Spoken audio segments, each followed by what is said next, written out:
জীবনের নিরাপত্তা চেয়ে শেরেবাংলানগর থানায় একটি জিডি করি। জিডির বিষয়টি হচ্ছে গিয়ে যে গত বৃহস্পতিবার সংসদে থাকাকালীন সময়ে আমার এলাকার যিনি অফিসার ইনচার্জ উনি আমারে ফোন দিয়ে জানালেন যে স্যার আপনি একটু বাড়ি আসলে আপনার সাথে আমার একটু বসতে হবে, গুরুত্বপূর্ণ কথা আছে। তো শুক্রবারে আমি বাড়ি যাওয়ার পর উনি দুপুরবেলা আমাকে বললেন, আমাকে একটা মেসেজ দেখালেন যে উনাকে একটা লোক 2-3 দিন ফোন করার পর উনি যখন আমলে নিচ্ছিলেন না তখন উনারে একটা মেসেজ দেয় যে ওই লোকটা, অজ্ঞাতনামা লোকটা আমার সাথে দেখা করতে চায়, কথা বলতে চায়, দেখা করতে চায় না, কথা বলতে চায়। তো ওসি সাহেব আমলে নেননি। পরে যখন মেসেজটা দেখছেন যে মেসেজের মধ্যে আছে, দেখা যাচ্ছে যে একটা কন্ট্রাক্ট কিলার গ্রুপ যারা হায়ার করা হয়েছে তারা নাকি অ্যাক্টিভ, তার বক্তব্য অনুযায়ী। তো ওসি সাহেব আমারে উনার ফোন দিয়ে ওই অজ্ঞাতনামা ব্যক্তির সাথে ফোনে ধরাই দিলেন। আমি কথা বললাম, কথা বলার পর যে জিনিসটা ওরা জানাইলো আমাদেরকে, ওই অজ্ঞাতনামা ব্যক্তি সে নিজেকে আইডেন্টিফাই করতে চায় না, সে তার অ্যাড্রেস বলতে চায় না। সে বলে যে আমি নিজেও ওই কিলার গ্রুপের মেম্বার ছিলাম, যখন আপনার নামটা আসছে আপনাকে হত্যা করতে হবে, তখন আমি বলছি যে না, আমি এটা পারবো না। কারণ উনি, ওই লোকটা সিলেটি, সে আমার কাজকর্ম সম্পর্কে জানে, এই জন্য সে কোনোভাবে রাজি হয় নাই। তখন সে বলছে যে আমার বিষয়টা হচ্ছে গিয়ে, তার বক্তব্য অনুযায়ী আমার বিষয়টা হচ্ছে গিয়ে আমি আপনাকে একটা ওয়ার্নিং দিচ্ছি, আপনি এই 2-3 দিন আপাতত ঘরের বাইরেই যাবেন না। তো এইটা শোনার পর আমি নর্মালি এর আগে অনেকবার আমি মৌখিকভাবে বা আমার পিএসের মাধ্যমে বিভিন্নভাবে আমি থ্রেট পাইছি, এগুলো আমি আমলে নেই না, কারণ এগুলা সামনে বললে একটা প্যানিক তৈরি হইতে পারে, এই জন্য আমি কখনোই সামনে নিয়ে আসি নাই। এইবার যখন আমার এলাকার ওসি সাহেবের মাধ্যমে আসছে তখন আমার কাছে মনে হয়েছে যে মানুষ যখন কখনো কোনো ওসিরে নর্মালি তো কেউ ফোনই দেয় না, তার উপর যখন সে এইরকম একটা মেসেজ দিচ্ছে তখন আমার মনে হয়েছে যে সিরিয়াসলি একটা পটেনশিয়াল থ্রেট, আমার এটা অবশ্যই আমলে নিতে হবে। তো এই জন্য আমি ওই দিন, পরের দিন সকালেই আমি ঢাকা চলে আসি, সংসদ ভবনে চলে আসি। এসে আমি এর ভিতরে আমি পুলিশের ঊর্ধ্বতন কর্মকর্তা যারা আছেন তাদের সাথেও আমি কথা বলি। তো এরপরে আমি জিডিটা আমি গতকালকে করছি। কিন্তু আমার যে জায়গাটাতে প্রশ্ন হচ্ছে, দেখেন আমি একজন মেম্বার অফ পার্লামেন্ট, পুলিশ যখন, আমার এলাকার ওসি সাহেব যখন জানলেন কোনো একটা মারফতে যে আমার একটা লাইফ রিস্ক আছে, তখনই কিন্তু উচিত ছিল যে উনি এসপি সাহেবের সাথে আলাপ করবেন, ডিআইজি সাহেবের সাথে আলাপ করবেন, এটা কি আসলেই থ্রেট নাকি না কেউ বোগাস নাকি না কিছু, এটা তো আমার কাছে আসার আগেই এদের তদন্ত করে ফেলা উচিত ছিল। মানে আমাকে জিডি করতে হলো কেন?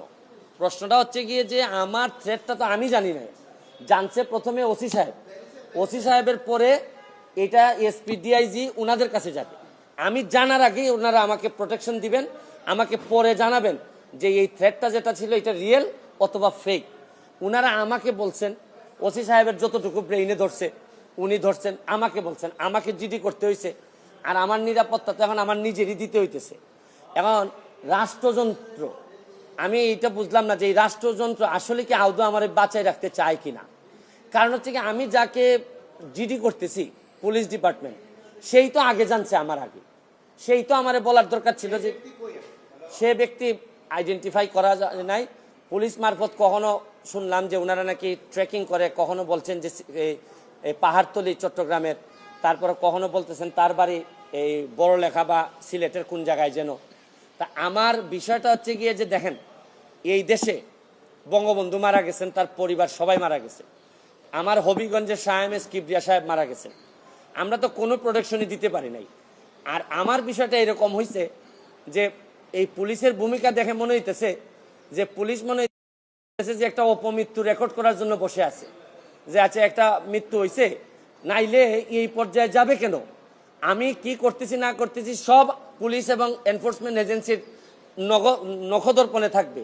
কারণ এরা খবর নেয় না বলেই লোকগুলা মরে, আর এরা খবর নেয় না বলেই বেনজিররা এত ধনী হয়, এরা খবর নেয় না বলেই মতিউররা এত টাকার মালিক হয়। কারণ এরা তো থাকে কারে কোন জায়গায় বদলি করবে, কারে কোন জায়গা মতো নিজের লোক সেট করলে অনেক টাকার বাণিজ্য হবে, এইসব অভিযোগ এদের বিরুদ্ধে। যার কারণে আমার কষ্টটা এখানে, আমার এই মরতে কষ্ট নাই, আমার দুইটা কষ্ট, একটা হচ্ছে মরে গেলে আমার এলাকার মানুষের কি হবে, এইটা আমাকে কষ্ট দেয়। আরেকটা হচ্ছে গিয়ে যে এই দেশটা এমনভাবে মরার জন্য ক্ষেত্র তৈরি করা হয়েছে যে আপনি দেখেন, আজকে আমার সকালবেলা আমার মেয়ে আমাকে বলে কি জানেন, কোন দেশে আছি, আমার মেয়ে আমারে বলে তোমাকে নাকি থ্রেট দিছে কে, সে আমেরিকাতে থাকে, বাচ্চা মাত্র বয়স 11। আমি বলছি হ্যাঁ আমি তো গুড ওয়ার্ক করি, এই জন্য ব্যাড পিপুলরা আমারে হুমকি দিছে। সে আমারে বলে there must be a line between good work and stupidity. মানে আমার মেয়ে মনে করে আমি যে গুড ওয়ার্ক করি, আমি যে অন্যায়ের বিরুদ্ধে প্রতিবাদ করি, এগুলো হচ্ছে গিয়ে স্টুপিডিটি। কারণ আমি আর কি জবাব দিব তারে, কারণ সে তো তার মাথার মধ্যে এগুলাই আছে যে বাংলাদেশে যারা ভালো কাজ করে, অন্যায়ের প্রতিবাদ করে, এরা স্টুপিড। কিন্তু আমার মেয়ে অল্প বয়সী মেয়ে, আমি তো বুঝাইতে পারি না যে আমার জন্ম এই দেশে, এই দেশের মানুষের কল্যাণে আমি কাজ করতে চাই, কারণ আমার রক্তের মধ্যে এটা আছে, আমি করব কি এটা। যে ধরনের প্রোটেকশন, আমি তো আর আগের ব্যারিস্টার সুমন না, মেম্বার অফ পার্লামেন্ট হিসাবে আপনি না আগের ব্যারিস্টার সুমনকে ফেলে দিলেন, কিন্তু মেম্বার অফ পার্লামেন্ট হিসাবে আমার সিকিউরিটির আগেই আমি যে জিডি করা লাগলো, এটার জন্য দুঃখ প্রকাশ করতেছি। কেন আমি জিডি করব? আর যদি এটা আমার কাছ থেকে ইনফরমেশনটা আসতো যে আমার পিএস বলছে যে আমার থ্রেট দিছে, বা আমার এক বন্ধু বলছে, বা আমার এক আত্মীয় স্বজন বলছে, তা নয় আমি জিডি করলাম। পুলিশের মাধ্যমে যখন আসে তখন তো সাথে সাথে কাজটা করার দরকার ছিল। এখন বুঝেন অবস্থাটা কোন জায়গায় আছে। তারপর আমি বিশ্বাস করি যে যতদিন আসি মানুষের কল্যাণে কাজ করতে চাই, আপনাদের দোয়ায় কাজ করতে চাই, আর নিজের মানুষের আমার প্রতি যে বিশ্বাস, আমি মনে করি এটাই আমার নিরাপত্তা।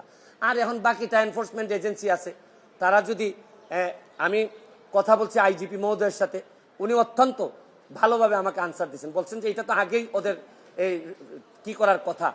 উনি আমার বিশ্বাস যে উনি ওই যারা আছে তাদেরকে প্রশ্ন করছেন যে এটা তো তোমরা জিডি করার আগেই ইনফরমেশন পাওয়ার সাথে সাথে কাজ করার কথা। একমাত্র আইজিপি সাহেব, বর্তমান আইজিপি সাহেব, উনি আমার অ্যাঙ্গেলে উনি কথা বলছেন।